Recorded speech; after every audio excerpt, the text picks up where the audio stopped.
When it comes to horror in the Five Nights at Freddy series, it has always been scary to me when you first start playing the game, especially that horror show of a video game known as FNAF World, yeah. But the thing with Five Nights at Freddy's is that once you get used to the game's mechanics, such as the movement patterns of the animatronics, the horror aspect of it completely disappears. However, there is one game that no matter how many times I replay and understand the game, I will always be truly terrified of it. And the game in question is Five Nights at Freddy's 4. For those who know me personally, I like a lot of things. But if someone was to mention any of the forbidden 3 around me, which is anything to do with Sonic the Hedgehog, anime, or Five Nights at Freddy's, honestly, be prepared for the yap fest that will ensue.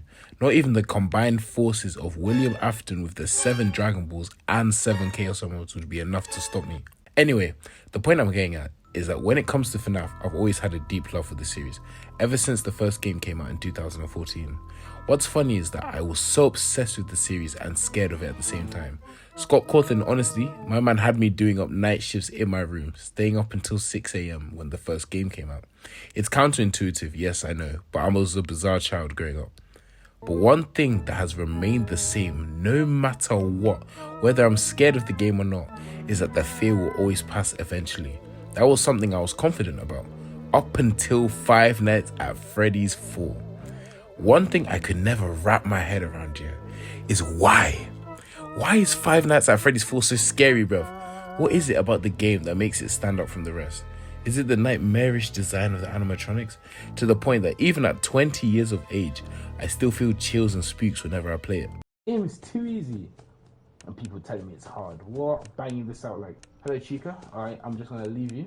Who's at the left door? Oh!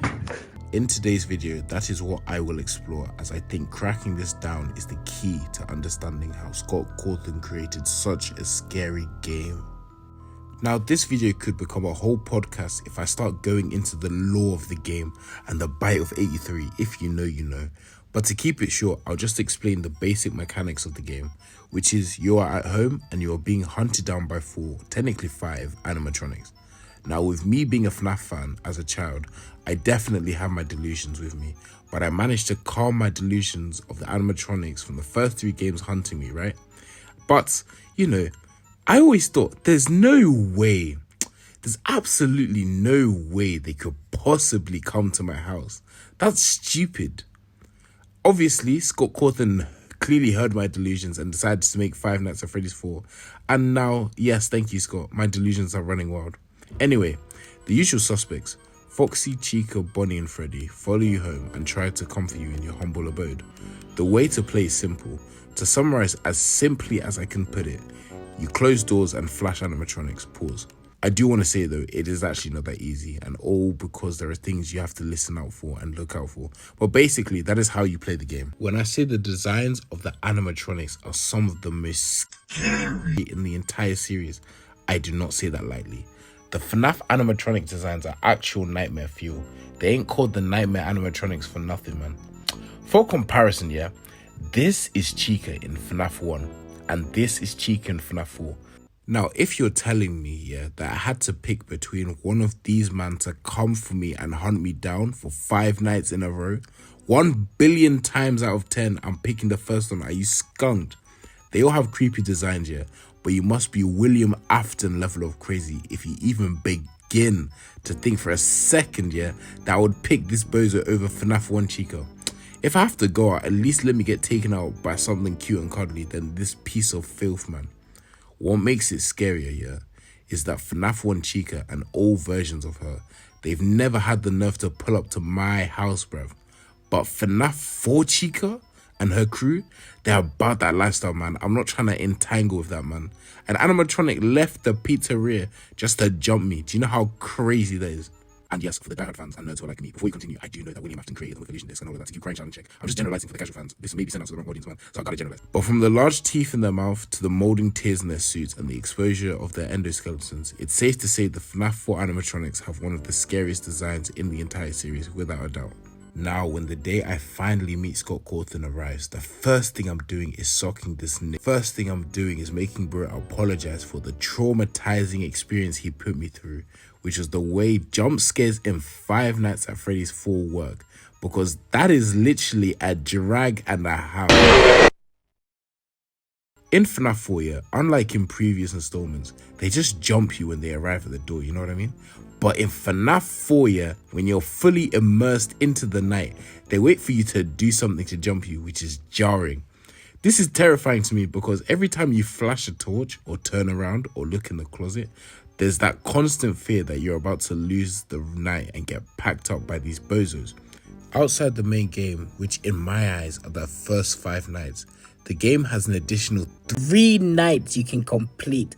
And on top of that, if that was not enough for you, yeah, they has dark rooms, which is a whole separate thing in itself, bro. Them dark rooms are super spooky. Imagine, you're sat in a dark corridor, yeah, and at the end of the corridor, in a chair, there is a nightmare plush, right? And you have to let this bozo come to you in the dark. What makes this 10 times worse, yeah, is there is a counter to the top right, so the pressure is on you already. You have to rush, but you have to rush carefully, yeah. And the only benefits from this is that you only get to skip an hour when you start playing one of the actual nights. And in my eyes, yeah, it is not worth it, fam. Bruv, if I see that thing in the dark, best believe I'm whipping out my bazooka and I'm blowing. But the additional 3 nights, they're a drag. Let me not even go into detail of them ones, yeah. But to conclude, unlike the other games, FNAF 4 is not like anything the series has made, and I don't think the horror of FNAF will come close to FNAF 4 ever again, and that is why I believe it to be the scariest FNAF game in the entire series. But this is subjective, the same way I think Bonnie is the scariest animatronic, but that is a video for another day. Until then, I'm gonna keep playing this game with the lights on, man, and always check behind me, because bro, I don't think I'm ever gonna be ready anytime soon to play this game and not get scared. Let's go. My greatest fear is not reaching my full potential. I know and I'm already chose. I cannot hear what is on everyone mental. I'm just trying to do as I'm told. Making it clear, Jesus get all my credentials. I promise to God I won't fold. No, hey.